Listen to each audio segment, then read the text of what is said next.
welcome to our midweek check-in at JHA House Call. I'm Dr. John Lucio. I practice integrative medicine, pain management in Jefferson City, Missouri, and this is my wife. Hi, I'm Dr. Jennifer Sue. I practice conventional gynecology. We love integrative medicine, keeping you guys healthy. So if you haven't subscribed, please do so. We upload 2 videos a week. During the coronavirus pandemic, we're all taught the basic principle of not touching our face. Why is that? Because the virus cannot get into our bodies through our skin. The skin is the most important barrier in our body. So there's 3 places on our face that we can allow the virus in. It's our eyes, nose, and mouth. Those have mucous membranes. So the mucous membranes are the soft, moist membranes of our face that allow the virus in. So through the whole video, as we disinfect things that come into our house, always remember, don't touch your mouth, nose, or eyes. Today's video is just important because of the fact that virus could be on anything, even the flu virus and even the common cold. These principles really can be carried on after this pandemic is over with. First off, you go get the mail right here. So we're gonna pretend that whoever was somewhere along the line, the mail didn't just come from the person that sent you the mail, right? The mail came from somebody.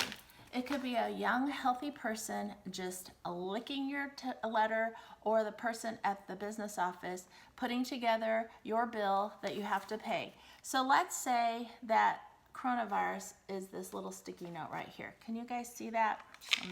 We'll put 2 sticky notes. So you could, coronavirus right here. The mailman's touched it, maybe he has coronavirus. The postal worker at the post office, maybe someone walking by your house, it's right there on your mail. You just came into the house. The reason that it's important is you do not want that sticky note into your mouth, nose, or eyes. So what you're gonna do is you're going to take everything and treat it like surgery. Doctors are into preventing infection. When you have surgery, they don't want your sticky note into your wound where they're operating.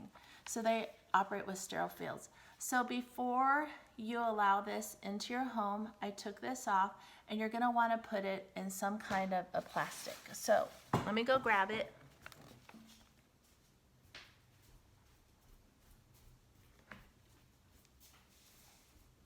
Wish I had a joke about now. Okay.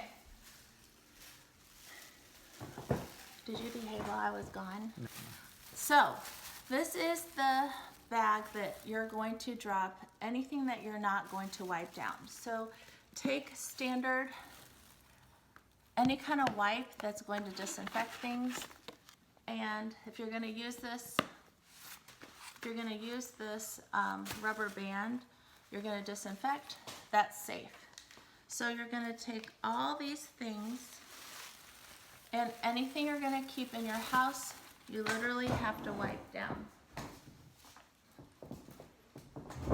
You just can't be too careful because it's very simple. Wipe that down, wipe that down, wipe that down, wipe that down, wipe, and wipe. So your virus just left. Okay? So that's how you disinfect the mail. We have packages. Oh, look at that. Coronavirus right there, or flu virus, common cold. So anything came in the house, to wipe down. Coronavirus just left. So now you're allowed to open. Like my husband's doing, some people actually wear masks to open things because as you're opening, maybe there's dust that flew out. So take out your things. Now Jack's gonna see what I ordered. What is this? This is diamond powder brush. So I'm gonna wipe all this down. It's already sealed, so I don't have to worry about virus getting in there. So any kind of contents that's in here, this is more beauty products to hydrate, nourish my face. From the factory, it's probably fine, so you don't have to go crazy and open it up and just, okay, so I disinfect it. All right, so this, if you're done, needs to go in a bag, and it needs to go outside. All right, next thing is your groceries. So on all these nice grocery stores, they usually have someone that's taking your cart after you're done, wiping down the handle, and then also giving you a cart because they've taken the time to wipe down the cart with these things. These bags, though, pretend that you are someone that doesn't know that you have coronavirus, and you literally just left a virus on the next bag for us to use. Well, we don't see the virus, right? So we just put in all this thing into our thing, and then we took this bag home. So that's why it's so important for every bag to wipe it down.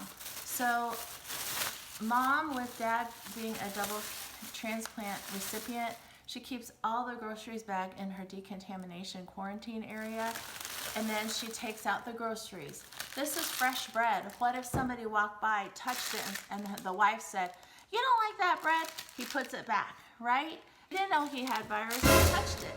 So then I go along, "Oh, Jack likes this bread." Wipe it down, wipe it down. Virus is off. This is probably been sitting on the shelf forever. Quinoa. Who buys quinoa? What if somebody walked by, a kid was like, "Mom, what's this?" There's virus right here. Wipe the bag down. You took off the virus. Safe in your house. This is good. Okay. This is a contaminated bag. You've wiped it down. You want to go ahead and safely put it in the trash bag that's going to go out into away from the house. Washing of the hands is still found to be the most effective, but all of us touch our hair and touch our face by accident. So if you can decontaminate everything that comes into your house, whether it's mail, groceries, anything, and protect you and your family, because all of us accidentally touch our faces. So before you ever eat any of your groceries, just go ahead and wash. So you're gonna wash while you are singing happy birthday. That's, you use soap, water, wash. Happy birthday to you. Happy birthday to you. Happy birthday to you. Happy birthday to you. Done. So hopefully this is helpful. Next week we're going to talk about The paleo diet. and we'll see you again in our next video. So long, everybody. This one. We have a Aren't you smart glad girl. that I'm neurotic?